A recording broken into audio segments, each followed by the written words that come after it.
Welcome, my friends, to the Bob and Brad podcast, produced by Bob and Brad, the two most famous physical therapists on the internet.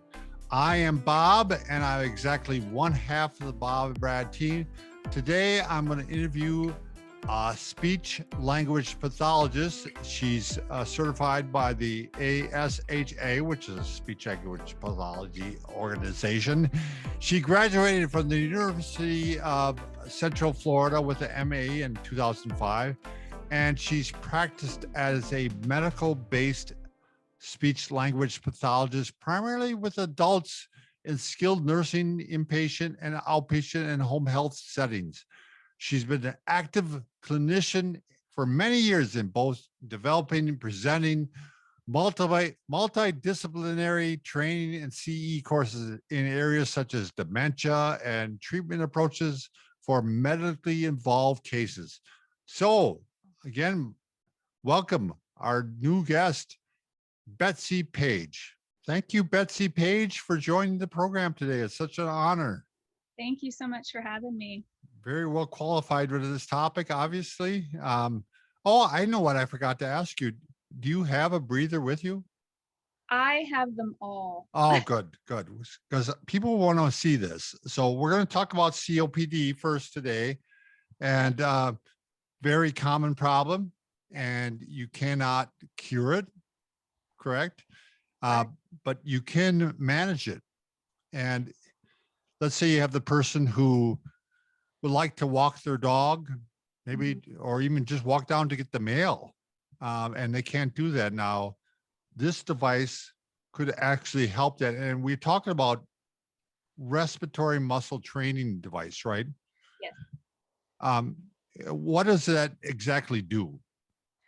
Okay, so when we're talking about COPD, we're keeping in mind someone who has a disease process that's impacting their ability to get oxygen, efficient oxygen.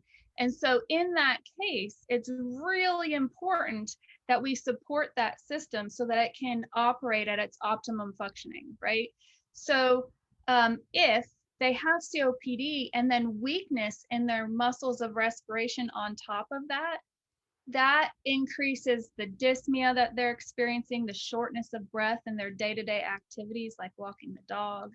It increases their risk of having more exacerbations of their COPD condition, more hospitalizations, all of that, because what's happening is it's not just the COPD, which isn't reversible, but the weakness on top of that. And I know as a physical therapist, you can agree with that and see that so often someone has a condition, but we can come along and help them support that system. And when there's a compromised system, it's even more important. So using the breather or another respiratory muscle training device, what we're targeting is strengthening the muscles of respiration, the muscles that do the mechanics of breathing. So Betsy, when you just walk, are you strengthening those muscles, or they're really not focusing on those, or what? Can you explain the difference?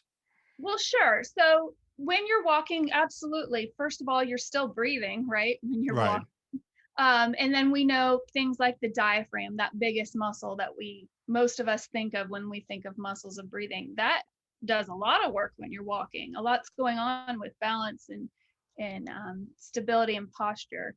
So yes, you're using those muscles, but in a compromised system, very often we stop doing those activities, and then we end up with a functional decline. So now I've declined beyond the disease process. Sure. I've declined from lack of activity.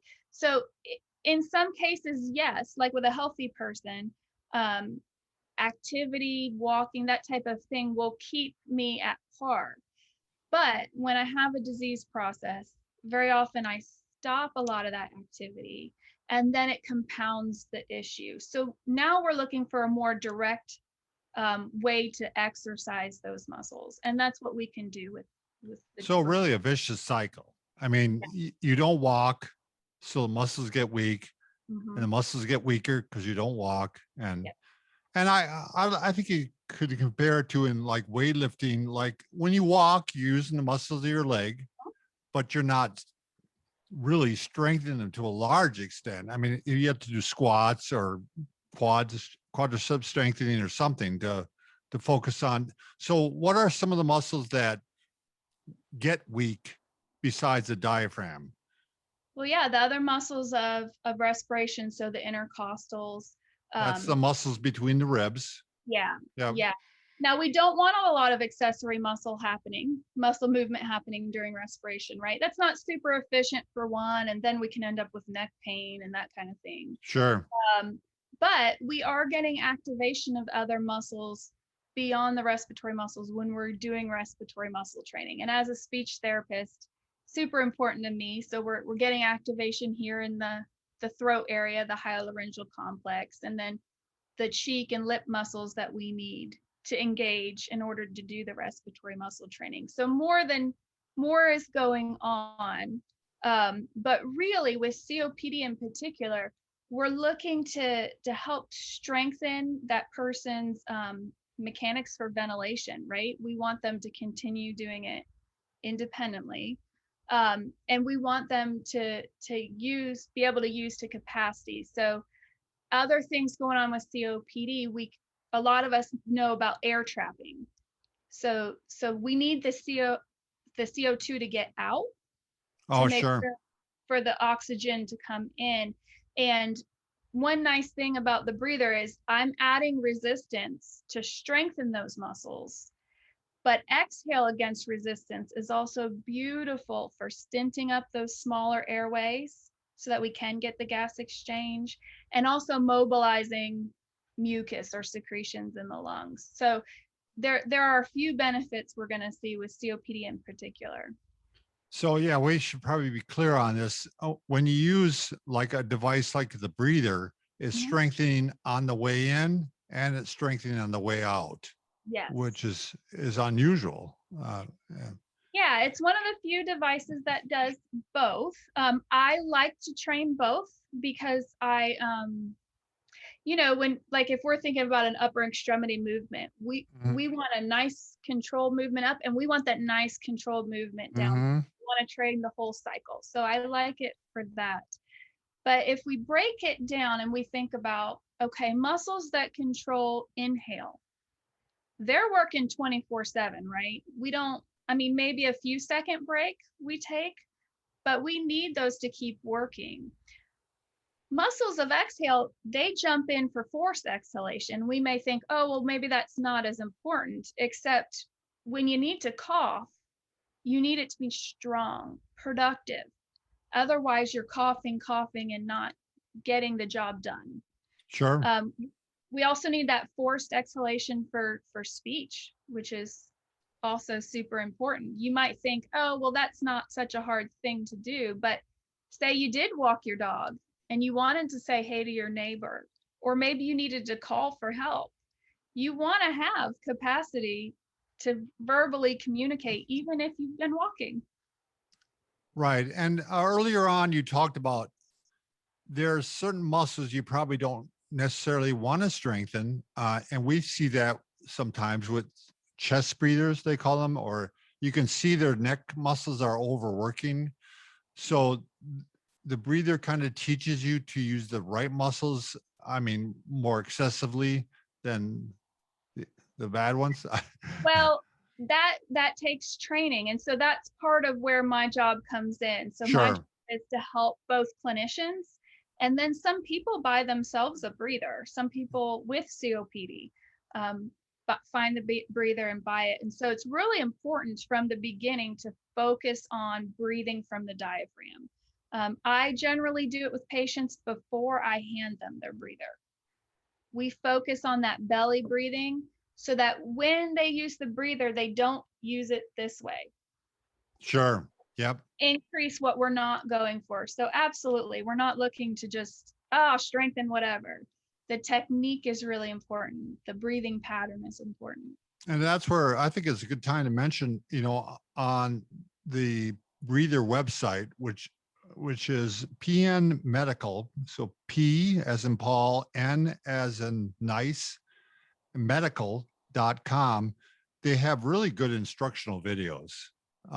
I think she looks like Sarah Jessica Parker in my mind, but you know what I'm talking about? They still I the do same know which model. ones you're talking about.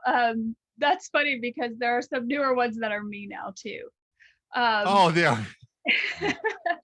Yeah, so if you go to our website, you'll find a bunch of resources, and there's a really passionate backing to that. The breather was invented by a clinician, a retired respiratory Right. therapist. And I learned as a new therapist, when I called to order breathers, she answered the phone. Oh my gosh. And so then I would start calling when I had questions. And we want to continue that support. It's not enough to get a breather in the hands of people who need it. It doesn't look that cute on the table next to their chair Sure. to collect dust. That's not what helps people. So we want to have the support for clinicians. So on the website, the Breather University tab is clinical support, science, protocols by diagnostic group, that kind of thing. And then on the website, we have an orange button that says start here. That's all in lay terms, which people who buy themselves a breather can use, but also clinicians can use with their patients. Sure. So a lot of resources on the website. And if you ever have a hard time and can't find what you're looking for, just email us and we'll get it. Sure. Yeah. You mentioned the science. Mm-hmm. Do you want to talk about that a little bit with anything with COPD? Oh, sure. The science blog on the website, by the way, if you go on there, it's set up like a blog so you could read the post. But with every post, you'll see the original peer-reviewed journal articles that are referenced. So you can go dig in yourself. We think that's really important. We think the question is very important. What about Sure. science? So there's quite a bit of research in the area of COPD, and the prevalence of respiratory muscle weakness is quite high with people with COPD, which makes sense how we talked about. You start to get dyspnea, your activity comes down, the weakness comes on, dyspnea increases. It becomes a cycle. But a lot of really nice research showing the impact of respiratory muscle training, both in conjunction with traditional therapy. So there's a study where patients were in physical therapy, and for 2 weeks, there was a control group and an intervention group. 2 weeks of using the breather, that intervention group significantly outperformed the control group in inspiratory muscle strength and also distance for the 6-minute walk test. Wow. Just to put that in perspective for clinicians, the breather takes a little time at the beginning to train my patient, but after that, 2 to 5 minutes of my visit, I'm not spending a lot of time on this. So it leaves time for my other modalities. But man, talk about a bang for that Sure. time investment. So you're showing it to them and then they're doing it on their own? Both. Well, it depends. So I've Sure. been in more involved settings where I am seeing a patient 5 days a week. But even in that case, if they're doing a session with me during my visit, I'm very often asking them to do a session on their own, like in the evening. And a session Sure. takes about 5 minutes. And that is the recommendation, right? Twice a day? That is our general protocol. You could use the general protocol as a strength training protocol, which I'm sure you're very familiar with. So a resistance or a workload where a person can complete 8 to 10 reps with a moderate level of effort. That's the general protocol. So we're looking for 2 sets of 10 reps twice a day, 6 days a week in general. There are other protocols. Say you have a patient who's more cardiac and you want to do more of an endurance approach. So lower effort, longer reps. Sure. In a set. And obviously any clinician should individualize that for the person in front of them. That's the skill. So you're talking about for the average person, maybe 5 minutes a day? I mean, Yeah, if we do want you to leave an actual break in between the 2 sets of 10 reps. That's So what I mean. 5 minutes I total, or maybe it's more than that. maybe like 3 minutes in the morning, 3 to 5 minutes in the morning, 3 to 5 minutes in the evening. And that's generally where I begin with people, because very often they do need to strengthen before we get to maintenance and okay, let's switch to endurance kind of thing. Can you do it with the oxygen on? Absolutely. However, oxygen is ordered by the physician, that's what we want you to do. You can keep the nasal cannula right there in place, and breathe with it on. If you have oxygen ordered PRN and you're not sure, do it with it on at first, Sure. and then see how you feel, that kind of thing. Now, if they want to keep track of their progress, Mhm. how would they do that? So if someone wants to know, well, one, probably check off that they're doing it, but also, you know, see that they're making gains, or because also you have to adjust the resistance, correct? Yes, yes, Do you want to talk about that, the resistance in and out? sure. Yeah, so the breather does require efforts, and sometimes people think, oh, well, then they can cheat. Well, yeah, but life is effort dependent too, right? We're Right. going to get out of it what we put into it. Um, so there are ways to that clinicians figure out a person's setting level, and it's very similar to how you're figuring out what pound weights to use with someone Sure. for exercises. Actually, the same thing. I absolutely track it from day one, because for one, I want the patients to see that they are progressing, but also I'm Sure. not going home with them. This isn't a lifetime arrangement. And if they have a medical condition, chronic, chances are they need to keep doing this if they're going to continue reducing their risks. Right. So I'm also training them as we go, and I love that visual. They can see where they started. They can see, oh, it's about at the week mark that I increased my resistance. And as their clinician, I might be the one who changes it the first time. So maybe they're at 1 and 1, and we've worked for, say, a week. So And I'm one going in and one going out. that's the Yeah. low setting. Oh, that's helpful. Yeah. Yeah. So we train for a week, and I say, well, you know what? Let's try increasing resistance. And they do great on increasing inhale to 2. Sure. But exhale, nope. So I can leave exhale at 1. And now they can see that that happened. And they can see, oh, in about a week, we were ready to increase both. So now I'm at 3 for inhale and 2 for exhale. And it's all on paper. And I'm going to tell you, if you want that paper, you just go to our website. We have a training journal you can just print right up from that start page, the start here. Another way to do it is there's also an app.